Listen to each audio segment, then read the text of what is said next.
खबर सामने जा राघव चड्ढा ने जनता से वोट डालने की अपील की है। साथ ही और आतिशी का बयान आया जहां दिल्ली पुलिस को लेकर उन्होंने बयान दिया है कि दिल्ली पुलिस सख्ती बरते। मनोज तिवारी ने कहा लोगों के सपने यमुना जी में डूब गए हैं। एक और बड़ी खबर से रूबरू कराते आपको। बड़ी खबर इलेक्शन में जहां विधायक दिनेश मोहनिया के खिलाफ एफआईआर दर्ज हो चुकी है आम आदमी पार्टी के विधायक के खिलाफ, और महिला से छेड़छाड़ के आरोप में एफआईआर दर्ज हुई है।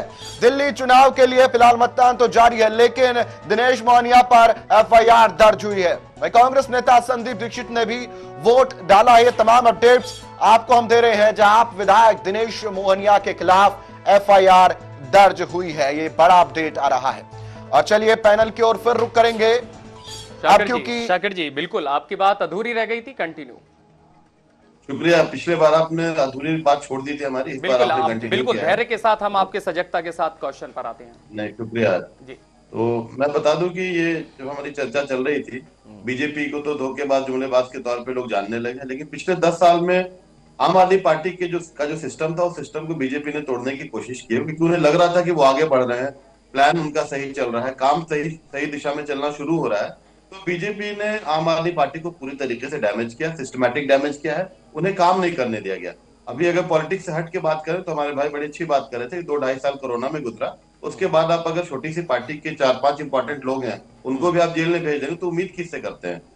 भगवान तो आएंगे नहीं, देवी देवता तो बीजेपी के लिए काम करते हैं। शाकिर जी हम आपकी बात से बिल्कुल सहमत हैं कि जनता ने नकारा है, भारतीय जनता पार्टी ने जो कहा है वो कर नहीं दिखाया। 27 वर्षों का सपना भी सपना है। अब मैं जगह पे आ रहा हूँ। दोनों के वादे वजह कुछ भी वो पूरे नहीं हो पाए। जनता को थोड़े बहुत जो अगर कुछ मिला, रेवड़ी जो शब्द आजकल यूज हो रहा है, तो वो जनता को आम आदमी पार्टी नहीं दिया। लेकिन कांग्रेस को बहुत ज्यादा वादा करने की आवश्यकता दिल्ली में एटलीस्ट नहीं है, देश में नहीं है, क्योंकि कांग्रेस के किए हुए कार्य आज भी दिल्ली में दिख रहे हैं और जनता को दिख रहा है। कांग्रेस इसी पे वोट मांग रही है। ठीक है, आप पुराने कामों पर वोट मांग रहे हैं। ठीक है विक्रांत वैभव जी, पुराने काम और पुराने जुमले दोनों में बहुत फर्क होता है। जुमला तो नया होते जाता है, बट पुराना काम ही दिखता है। दिल्ली का इंफ्रास्ट्रक्चर। ठीक है आता हूं आपके पास वापस। विक्रांत वैभव जी राजनीतिक विशेषज्ञ हमारे साथ बने हुए हैं, वो भी इस पर प्रकाश डालना चाहेंगे। साथ ही विक्रांत जी मैं आपसे ये पूछना चाहता हूं कि अभी उन्होंने कहा कि कांग्रेस के काम जो है वो अभी भी सराहे जा रहे हैं, जुमले पिछले समय से देखने को मिल रहे हैं। उन्होंने कहा कि जो हमने काम किए वो अभी भी आज तक दिल्ली के अंदर सब उसका इस्तेमाल ही कर रहे हैं।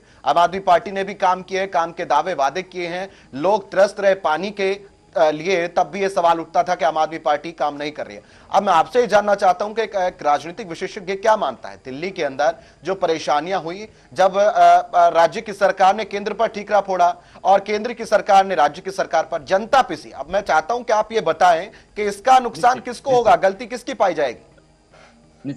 निश्चित रोहित जी, दिल्ली को देखिए पिछले जो 10 साल से पहले का कार्यकाल रहा, ऐसा नहीं कि शीला दीक्षित के कार्यकाल में काम नहीं हुआ। शीला दीक्षित निश्चित रूपेण काम किया दिल्ली के अंदर और दिल्ली में दिख रहा है ये चीज।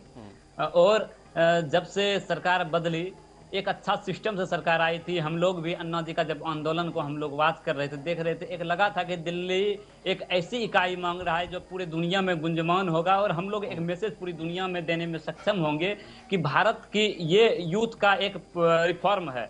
जब मैंने सरकार बदला, कांग्रेस से सरकार को हटाया, कांग्रेस के कार्यकाल बहुत अच्छा रहा, लेकिन ऐसा मतलब कुछ उनमें कुरीतियां रही जो यूथ उसको अपने पावर से, अपने बोर्ड से उस कांग्रेस को हटाकर इतनी दूर भेज दी है कि अब कांग्रेस का अभी 10 से 20 साल तक राष्ट्रीय राजनीति में अता पता नहीं रहेगा। उस रिफॉर्म को हम लोग आम आदमी पार्टी में तब्दील किए, कांग्रेस से भी कट के नेता आए, अदर पार्टी से आए, तो एक अच्छा आइडियोलॉजिकल वे में ये देश का मतलब सिस्टम काम लगा था कि करेगा। एक पॉलिटिशियन के तौर पे हम इस चीजों को जब देखे, लगा था कि ये देश एक अच्छी चीज मांग रहा है जो बदलेगा और एक यूनिफॉर्म रूप से हम लोग काम करेंगे जो पूरी दुनिया में वर्ल्ड वाइड मैसेज देंगे, क्योंकि विश्व भर के लिए एक अच्छा संकेत जाएगा, ये उम्मीदें फिलहाल जताई जा रही है। लौटेंगे आपके पास, लेकिन फिलहाल सुन लेते हैं राघव चड्ढा की भी प्रतिक्रिया आप सामने आई है आज का मतदान, और ऐसे में लगातार प्रतिक्रियाएं सामने आ रही हैं, आइए सुनवाते हैं। देखिए आज लोकतंत्र का सबसे बड़ा त्योहार है, सबसे बड़ा पर्व है, इलेक्शंस हैं, चुनाव है। मैं दिल्ली के एक एक मतदाता से ये विनती करना चाहूंगा कि अपने घरों से निकलकर अपने इस अधिकार का प्रयोग करें, वोट डालें, और वोट एक उज्जवल भविष्य के लिए, बेहतरीन शिक्षा व्यवस्था के लिए, अच्छी स्वास्थ्य प्रणाली के लिए, बिजली, पानी, शिक्षा, स्वास्थ्य जैसे बुनियादी मुद्दों पर वोट दें।